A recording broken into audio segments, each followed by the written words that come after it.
So far, everything I have seen and heard in trailers and interviews about Superman is shaping up to be something truly special.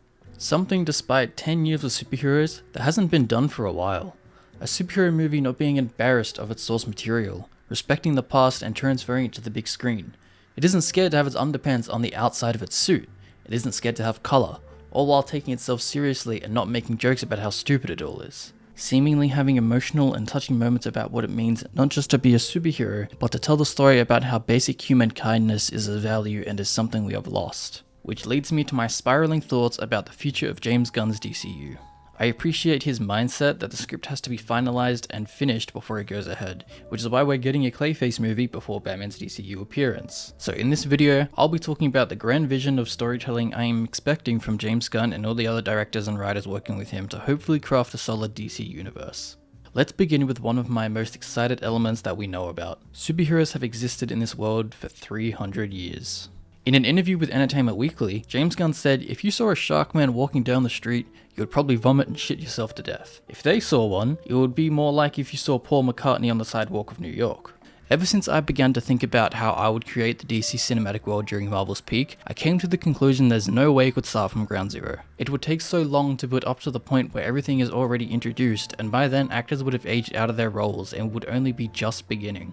I'm not saying it wouldn't work. Iron Man did this, which kickstarted the biggest franchise in cinematic history, but it's been done before. People are tired of origin movies and they've been exposed to the superhero genre for over a decade. I think it's a smart and safe decision to have people already comfortable with a world that has superpowers, aliens, and robots. Following Superman is his cousin Supergirl, which is adapting the Woman of Tomorrow comic but with the addition of Lobo. And I don't really have too much to say about this, besides I'm excited to see Millie Alcock and Jason Momoa. I think they're both great casting, and it's also a great story to be adapted for the big screen.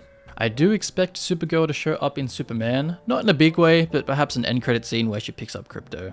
Now we got Lanterns. We currently don't know too much about it, besides Hal being an older and more experienced Green Lantern, alongside a younger Jon Stewart. Followed by them is a ruthless yet undeniably charming Sinestro, along with a few other Lanterns sprinkled in. This is surprisingly set on Earth as a kind of True Detective mystery show on HBO. Gunn also stated in the Gods of Monsters video posted 2 years ago now that this will tie into the larger story of the DCU. Now over time that could have changed, but it is worth noting he mentioned this project specifically as a main driving force for the overarching story, which could indicate some space shenanigans happening down the line. What that could lead to honestly could be anything, so your guess is as good as mine. But since we're talking about Lanterns real quick, I just want to mention that I do want them to expand on the Lantern lore in a way we haven't seen. Show me red lanterns, blue lanterns, give me a whole lantern war in space. You could honestly set a whole movie universe around the lanterns themselves, so I really hope they get a chance to shine in this new universe. So beyond Superman, Supergirl, and the Lanterns, let's begin with the other members of the Trinity, Batman and Wonder Woman. For Batman, I want him to be in his prime with a pre-established Bat family. Unless they change the order of the Robins, it's borderline confirmed we will be getting this, as Brave and the Bold is set to be Batman's first movie in the DCU so far. As for Wonder Woman, this has the opportunity to be something truly mythological. Really show her warrior side in Themyscira and have her battle fantastical villains, like Cersei, already introduced in Creature Commandos, and I'm sure she'll appear again down the line. As for Themyscira itself, I would absolutely love if they introduced politics between them and Earth, kinda like Young Justice, to solidify that this world is aware and have embraced the fact that they're not alone in this universe and they have to face legal parameters around it. This will basically be DC's Thor, except hopefully her arc doesn't get butchered at some point down the line. So now the Trinity has been established, eventually we're gonna get the Justice League. Unless this new universe is put into the ground shortly after Superman, it's inevitable. So who will be on it? Well, for me, it's Flash. It's gotta be Flash. In terms of core members, I believe he's behind the Trinity in terms of fame and public opinion. You don't get 9 seasons for nothing. I do find it somewhat interesting that Gunn hasn't even mentioned the Flash at all, despite his popularity, but I am assuming it's to distance the name as far away from the Ezra Miller movie as possible. Green Lantern bombed back in 2014 and hasn't been seen in a DC movie since now? I think the Snyder Cut had plans for him to use Jon Stewart, but nothing really came of that. But that could have been more of a money-making executive decision rather than a creative who was a fan. Look, I know there's a lot of glazing going on, but man, I trust this guy. Maybe it's a dumb hope that I finally won't be embarrassed to be a DC fan after all these years, but come on!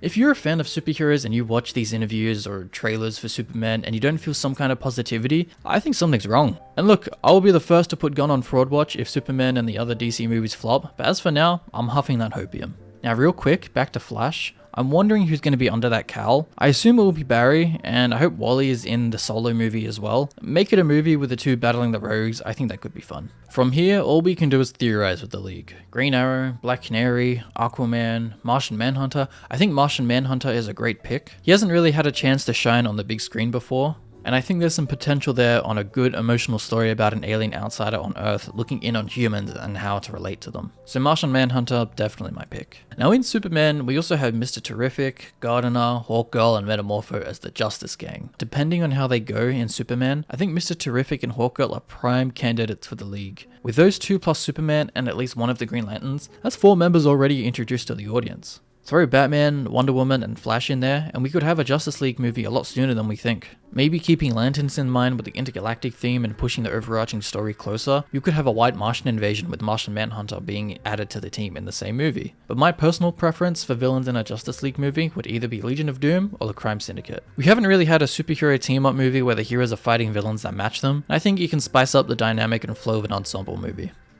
So, now what?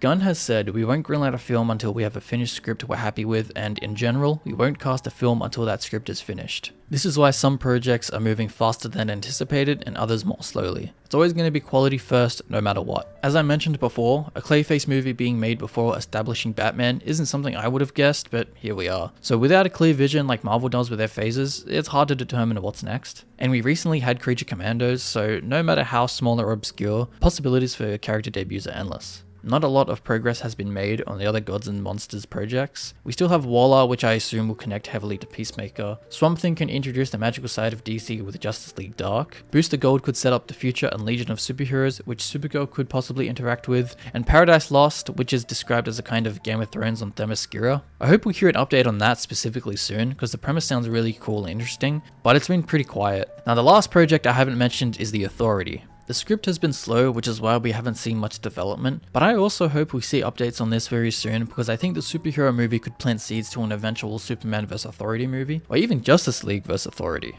Now real quick, I just want to throw some things at the wall that I personally want to see that hasn't been confirmed or barely even spoken about. I mentioned before how Swamp Thing could open up to the Justice League Dark, peeking into the mystical side of DC. So expanding on that, give me a movie about Constantine journeying through a mystical murder mystery and meeting other members like Zatanna and Deadman. Don't waste no time building up to the weirdness of this universe, just embrace it. I can see John Constantine being a fan favorite. Now one thing DC has already begun doing is demonstrating its villains as much as their heroes. I love that, do more. Give me a Deathstroke movie about the Terminator being hired for a job. Have him go across the DC world to places like Corto Maltese or Markovia. Make it like Day of the Jackal, but amped up to superhero stakes and power scaling. If they want to do another supervillain team-up movie that isn't Suicide Squad, do a Secret Six movie. There are already rumors of a Bane and Deathstroke team-up movie happening, so I wouldn't be surprised if that isn't already on the cards. Give me Poison Ivy or Gotham City Sirens with Harley and Catwoman. Damn, give me Kite Man, hell yeah. And those are some pretty mainstream picks. I'm sure Metal Man, Grifter and the Wildcats, or even a Detective Chimp movie given to the right writers and director would be good as well. So if it isn't clear, I'm on board with the DCU and Gunn train.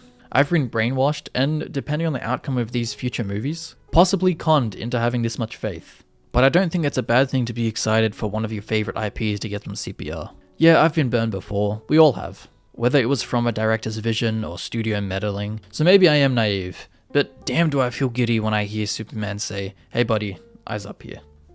Thanks so much for watching.